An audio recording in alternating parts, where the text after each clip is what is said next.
तो hello everyone, welcome back to my YouTube channel. तो last lecture में हम लोग प्रॉपर्टीज़ ऑफ सॉइल को देख रहे थे। तो प्रॉपर्टीज़ हम क्या होती हैं वो हम लोग समझ लिए थे, 2 फेज 3 फेज। तो वीडियो बड़ा हो गया था, इसलिए हम लोगों ने इसको स्प्लिट कर दिया था और 2 वीडियो में इसको कन्वर्ट कर दिया था। तो सेकंड वीडियो अपना जो लेक्चर 4 आ जाएगा, तो इसमें हम लोग सारे प्रॉपर्टीज़ जो अपने प्रॉपर्टीज़ होते हैं वो topic wise point by point पढ़ लेंगे। तो सबसे पहला प्रॉपर्टीज़ जो अपना आता है वो आता है वाटर कंटेंट। सबसे पहला प्रॉपर्टीज़ वाटर कंटेंट। इसका स्टैंडर्ड नोटेशन है कि अगर W को अगर घुमा के लिख दिया ऐसा तो ये वाटर कंटेंट का सिंबल हो जाएगा, ठीक है। अगर W सीधा सीधा लिखा था तो क्या था, वेट ऑफ सॉलिड था उधर, ठीक है। या टोटल वेट कह दो या वेट ऑफ सॉइल कह दो, sorry wait of soil. Weight of solid क्या हो जाएगा, WS होता है ना। सॉइल फिर से मैं एक बार रिकवरी करा दूँ कि सॉइल 3 फेज सिस्टम में होता है, जिसमें टोटल वेट W से डिनोट करते हैं, जो टोटल वेट ऑफ सॉइल हो जाता है। और सॉइल में तीन चीज़, 3 फेज सिस्टम में 3 चीज़ कंसिस्ट होंगे। उसमें क्या क्या होंगे, सॉलिड, वाटर, लिक्विड, ठीक है। तो इन 3 चीज़ों को हम लोग ने डिस्कस कर लिया था। अब देखो वाटर कंटेंट क्या है। तो वाटर कंटेंट जो है वो सॉइल के प्रॉपर्टीज़ का ही एक पार्ट है। इसमें क्या होगा, वाटर के वेट को हम किसी भी टर्म्स में हम इसको रिप्रेजेंट कर सकते हैं। तो हम वाटर के वेट को बेसिकली जो जनरली हम लोग जो रिप्रेजेंट करते हैं वो वेट ऑफ वाटर को वेट ऑफ सॉलिड के टर्म में, तो उसको हम वाटर कंटेंट कहते हैं। कि वाटर कंटेंट क्या है, एक रेशियो है, वेट ऑफ वाटर और वेट ऑफ सॉलिड का रेशियो है, या फिर परसेंटेज रेशियो कह दो इसको। अगर इसको 100 से मल्टीप्लाई करेंगे तो परसेंटेज में आ जाएगा। तो वाटर कंटेंट क्या है, एक रेशियो है, क्या किसका, वेट ऑफ वाटर और वेट ऑफ सॉलिड का। इसको हम वेट ऑफ सॉइल के टर्म में भी कर सकते हैं और आगे करेंगे भी, ठीक है। तो किसी के भी टर्म में कर देंगे। वेट ऑफ वाटर तो किसी भी सॉइल सैंपल का सेम ही होगा। अगर किसी सॉइल सैंपल में 2 kg वाटर है, अब इसको वेट ऑफ सॉलिड के टर्म में हम रिप्रेजेंट कर दें या वेट ऑफ सॉइल के टर्म में रिप्रेजेंट कर दें या वेट ऑफ वाइट के किसी भी टर्म में हम इसको रिप्रेजेंट करेंगे, वेट ऑफ वाटर तो सेम ही रहेगा, है ना, ठीक है। तो इसके बारे में हम लिख लेते हैं, क्या होता है, it is defined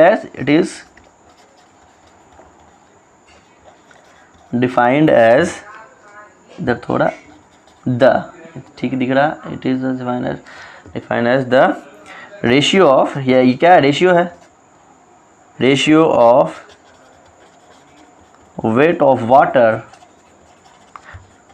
to the weight of solid, ठीक है। Weight of water WW, weight of solid WS, इसको लिखना यहाँ पे, चलो कोई बात नहीं आगे लिख देंगे, ठीक है। या फिर परसेंटेज रेशियो ऑफ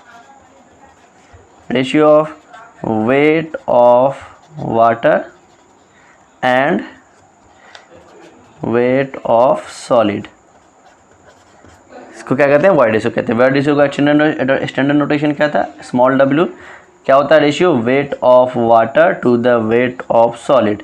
अगर इसको परसेंटेज की टर्म में कहेंगे तो 100 से मल्टीप्लाई कर दो तो हो जाएगा वेट ऑफ, और परसेंटेज में आ जाएगा। अब देखो इसकी जो वैल्यू जो होती है, इसकी लिमिटिंग कहाँ से कहाँ तक लिमिट करेगी। अब देखो हम लोगों ने पढ़ा था कि सॉइल 3 फेज सिस्टम में क्या था कि ये सॉइल है, ठीक है,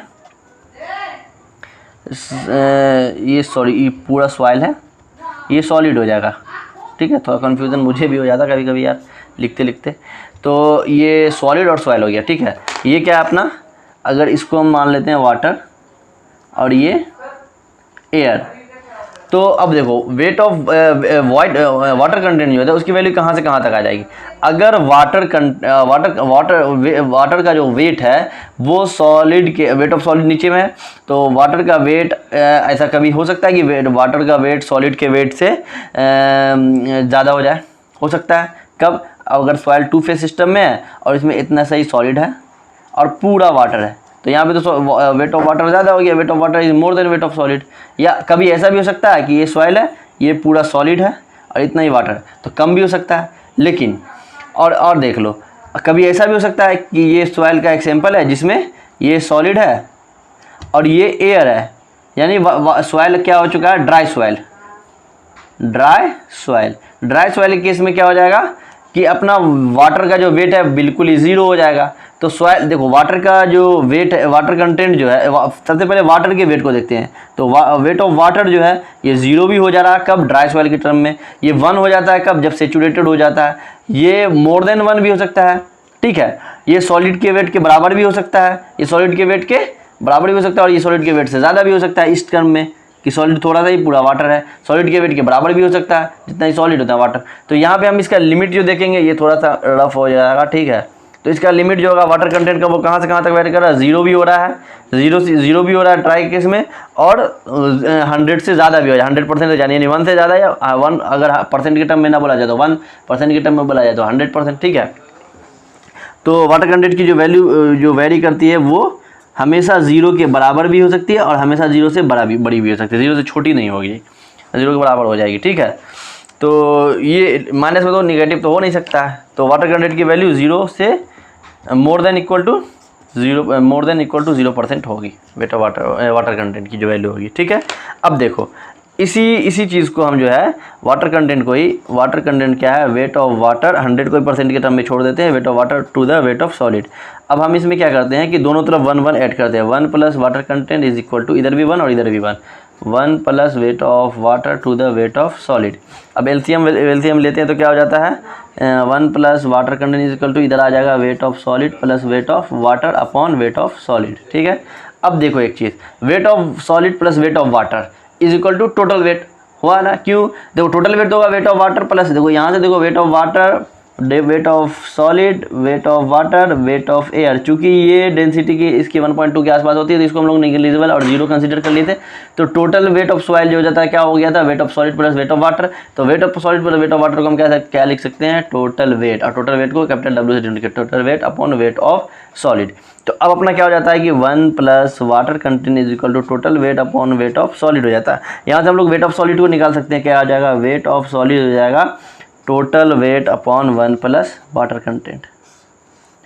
क्लियर हो जाएगा बात, कोई बड़ी रॉकेट साइंस है नहीं इसमें। ठीक है, दूसरी चीज़ को हम देखते हैं कि वाटर कंटेंट को हम लोगों ने यहाँ पर रिप्रेजेंट किया है वेट ऑफ सॉलिड के टर्म में। ठीक है, हम इसको टोटल वेट यानी वेट ऑफ सॉइल के टर्म में भी रिप्रेजेंट कर सकते हैं। ठीक है, क्या होगा, water content can also be expressed in terms of weight of soil यानी टोटल वेट कैपिटल W। ठीक है, तो क्या हो जाएगा, वाटर कंटेंट वैसे ही रहेगा, बस यहाँ पे वेट ऑफ सॉलिड की जगह पे हम टोटल वेट को लिख देंगे। वाटर कंटेंट हो जाएगा क्या, वेट ऑफ वाटर, हमेशा वाटर कंटेंट, तो वाटर कंटेंट में हमेशा जो न्यूमरेटर में होगा वो वेट ऑफ वाटर है, और डिनोमिनेटर जिसके टर्म में हम रिप्रेजेंट करेंगे डिनोमिनेटर में वही आ जाएगा। तो हम अभी इसको टोटल वेट के टर्म में रिप्रेजेंट कर रहे हैं, तो क्या आ जाएगा टोटल वेट। समझ लो बात को, तो अगर परसेंटेज के इसमें लिखेंगे तो 100 से मल्टीप्लाई कर देंगे, तो वाटर कंटेंट ये भी हो सकता है। अब देखो यहाँ पर भी वाटर कंटेंट, यहाँ भी, तो ये भाई इसका फेयर नहीं होगा, तो हम इसको क्या करेंगे, W डैश कर देते हैं, ऐसा करते हैं, या W स्टार कर दो, जैसा मन है W डैश रहने देते हैं।